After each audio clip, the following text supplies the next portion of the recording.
I just had to let you know you're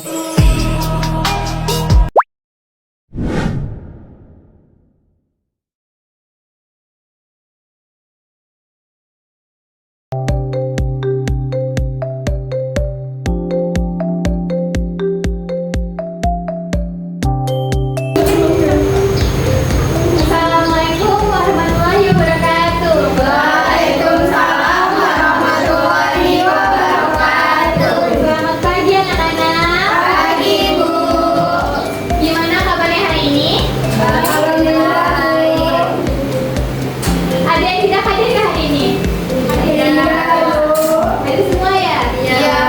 Sebelum kita memulai pembelajaran kita hari ini, silahkan kita membaca doa bersama-sama agar pelajaran kita lancar hari ini. Ketua kelas Putri Anjana, silakan. Gerak, doa mulai. Selesai. Ucapkan salam. Assalamualaikum warahmatullahi wabarakatuh. Waalaikumsalam warahmatullahi wabarakatuh. Nah, di sini Ibu akan explain dulu ya, agar kalian tidak bosan dan juga bersemangat kembali. Oke? Ibu. Nah, kalau Ibu bilang besar, tangan kalian ke kiri. Kalau Ibu bilang kecil, tangan kalian besar. Kalau pendek, kalian bilang panjang. Oke, kita mulai ya. Panjang. Besar. Kecil. Besar. Kecil. Kecil. Besar. Besar. Kecil. Pendek-pendek. Panjang. Oke, sudah semangat ya.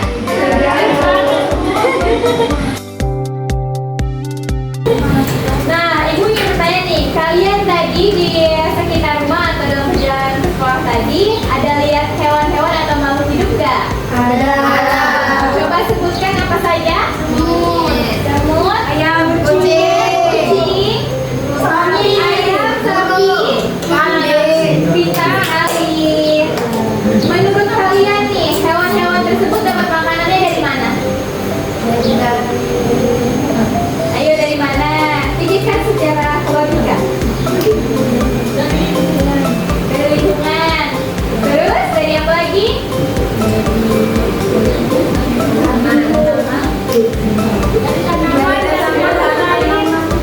Nah, pintar sekali. Tepuk tangan berdiri kita dulu.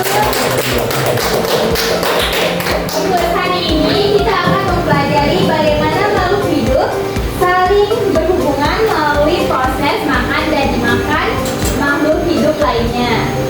Selanjutnya adalah di sini Ibu akan menampilkan gambar terlebih dahulu.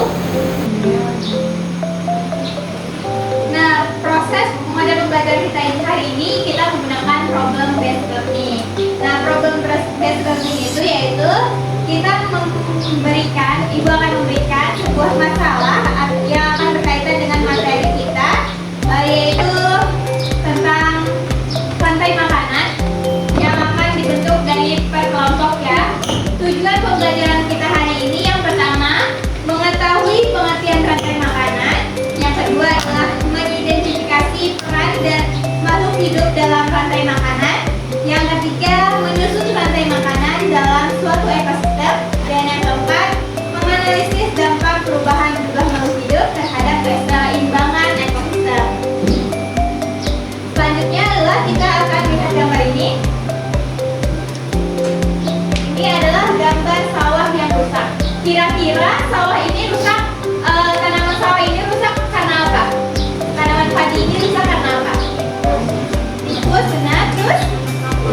Hama, benar. Terus apa lagi? Ada yang tahu? Karena dimakan oleh hewan lain. Nah, selanjutnya ini di daerah ini tikus meningkat sangat banyak sehingga merusak tanaman padi milik petani. Namun ada hal yang menarik, beberapa tahun sebelumnya itu tanaman padi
berkurang, bagaimana pengaruhnya terhadap jumlah tikus, apa dampaknya terhadap tanaman padi, dan dampaknya bagi petani.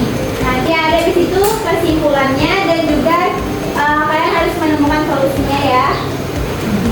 Kalian sudah bawa bukunya atau handphone yang sudah ibu suruh? Sudah. Nah, kalian lihat di buku atau bisa di internet ya. Ibu beri waktu 20 menit untuk mencari jawaban. Oke, Bu.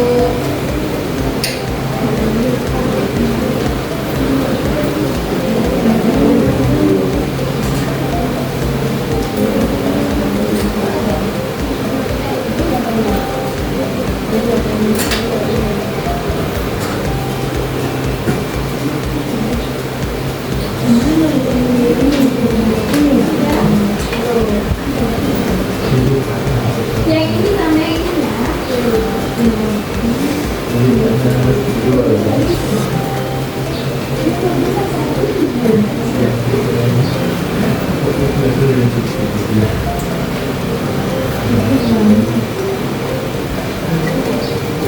Jangan lupa tandai kelompok nama-nama kelompoknya ya.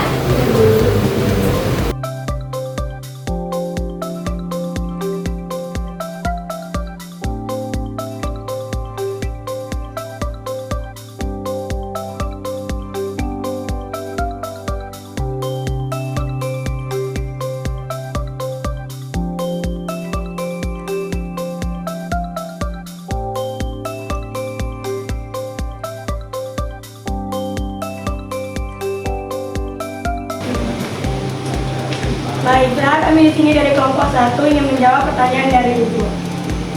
Nah, yang pertama, mengapa jumlah tikus di sawah meningkat? Jumlah tikus di sawah meningkat karena jumlah ular yang memungkinkan memangsa tikus berkurang akibat banyak diburu manusia. Akibatnya tikus berkembang biak tanpa banyak predator. Yang kedua, apa hubungan antara berkurangnya ular dengan meningkatnya jumlah tikus? Hubungannya adalah ular dan tikus berada dalam hubungan predator dan mangsa. Jika jumlah ular berkurang, maka tikus tidak banyak dimangsa sehingga populasinya meningkat. Yang ketiga, bagaimana dampaknya terhadap tanaman padi? Pada peningkatannya, jumlah tikus menyebabkan tanaman padi banyak dimakan dan dirusak sehingga hasil panen padi menurun. Yang keempat, apa yang akan terjadi jika kondisi ini terus berlangsung? Jika kondisi ini terus berlangsung, populasi tikus akan semakin banyak, kerusakan tanaman padi akan semakin parah, hasil panen menurun, dan keseimbangan ekosistem sawah akan terganggu. Nah, dari pendapat kelompok kami yaitu berkurangnya jumlah ular akibat perburuan menyebabkan meningkatnya populasi tikus di sawah. Hal ini mengakibatkan tanaman padi banyak rusak dan hasil panen menurun. Oleh karena itu, ular sebagai predator alami tikus perlu dilestarikan agar keseimbangan ekosistem sawah tetap terjaga dan hasil panen petani tidak menurun. Pertanyaan yang kedua yaitu susunan rantai makanan yang terjadi pada ekosistem sawah berdasarkan permasalahan di atas. Jawabannya yaitu padi, tikus, ular, dan juga elang. Lalu pertanyaan ketiga, apa yang terjadi jika jumlah ular berkurang? Maka yang terjadi pemangsa tikus menjadi lebih sedikit sehingga populasi tikus ini akan meningkat. Lalu bagaimana pengaruhnya terhadap jumlah tikus? Jumlah tikus ini akan bertambah banyak karena tidak banyak dimangsa oleh ular. Lalu apa dampaknya terhadap tanaman padi? Tanaman padi akan rusak karena dimakan dan dirusak oleh tikus. Lalu apa dampaknya bagi petani? Petani ini akan mengalami kerugian karena hasil panennya ini menurun dan padi menjadi tidak berkualitas.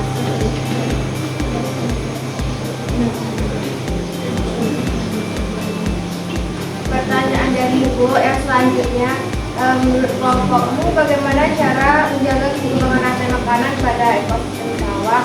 Caranya itu ada 4. Yang pertama, tidak memburu ular secara berlebihan.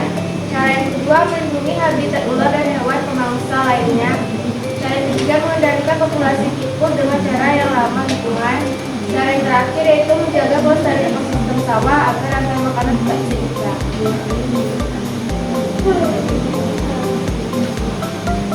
Selanjutnya yaitu berdasarkan hasil diskusi kelompok kami dapat disimpulkan bahwa berkurangnya jumlah ular dapat menyebabkan meningkatnya populasi tikus di sawah. Akibatnya tanaman padi banyak mengalami kerusakan sehingga hasil panen menurun dan petani mengalami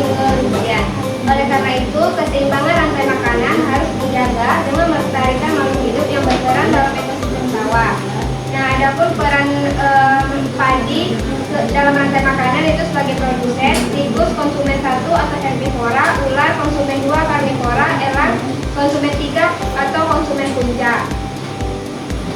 Terus dari kelompok 1 ya. Oke. Dari kelompok lain ada yang mau ditambahkan atau dikurangkan dari kelompok 1? Ya. Boleh duduk dulu. Selanjutnya kelompok 2 boleh maju. Baik, di sini kami akan menjawab hasil diskusi dari kelompok kami. Yang pertama, dari permasalahan yang pertama yaitu di sebuah desa, petani itu mengeluhkan hasil panen padi yang menurun. Setelah diamati, jumlah tikus di sawah meningkat sangat banyak sehingga merusak tanaman padi. Di sisi lain, jumlah ular yang biasanya memangsa tikus semakin berkurang karena banyak diburu manusia. Jadi pendapat kelompok kami, karena jumlah ular berkurang, tikus tidak memiliki banyak pemangsa sehingga jumlahnya meningkat. Akibatnya, padi lebih banyak dimakan tikus dan hasil panen petani menurun. Kemudian mewujudkan pendapat pada permasalahan yang telah kita bahas tadi itu seperti padi itu peranannya tuh dalam rantai makanan sebagai produsen, tikus sebagai konsumen 1 atau karnivora, ular sebagai konsumen 2 atau karnivora, dan elang sebagai konsumen 3 atau konsumen puncak. Selanjutnya, rantai makanan yang terjadi pada ekosistem sawah itu berdasarkan permasalahan yang tadi, yaitu padi, tikus, ular, dan yang satu elang. Nah, dari analisis permasalahan yang kami dapat, yaitu apa yang terjadi jika jumlah ular berkurang. Jika jumlah ular berkurang, maka jumlah tikus akan meningkat karena predatornya berkurang. Dan yang kedua, bagaimana pengaruhnya terhadap jumlah tikus.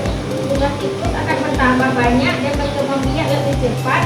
Dan yang ketiga, apa dampaknya terhadap tanaman padi. Tanaman padi akan mengalami kerusakan yang lebih besar karena yang dimakan oleh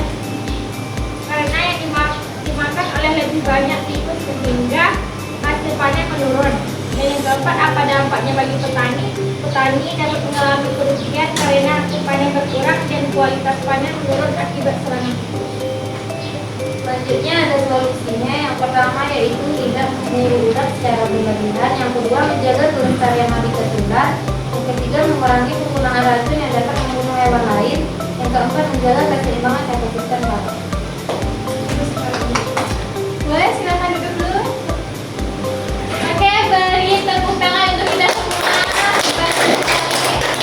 Bagus sekali ya presentasi dari kelompok 1 dan juga dari kelompok 2. Nah, sekarang ayo kita simpulkan bersama apa dari permasalahan-permasalahan tadi. Silakan dari kelompok 1 dulu. Kesimpulannya bahwa berkurangnya jumlah ular dapat menyebabkan meningkatnya populasi tikus di sawah. Nah, akibatnya tanaman padi banyak mengalami kerusakan sehingga hasil panen menurun dan petani mengalami kerugian. Silakan dari kelompok 2.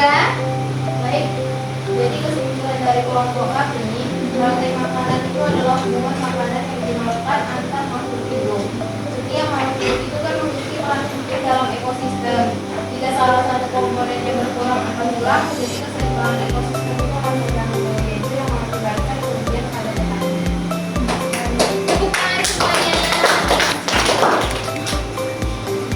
Nah, dampaknya bagi petani tadi akan merasakan kerugian di tanaman padi dan juga berkurangnya kualitas padi tersebut ya.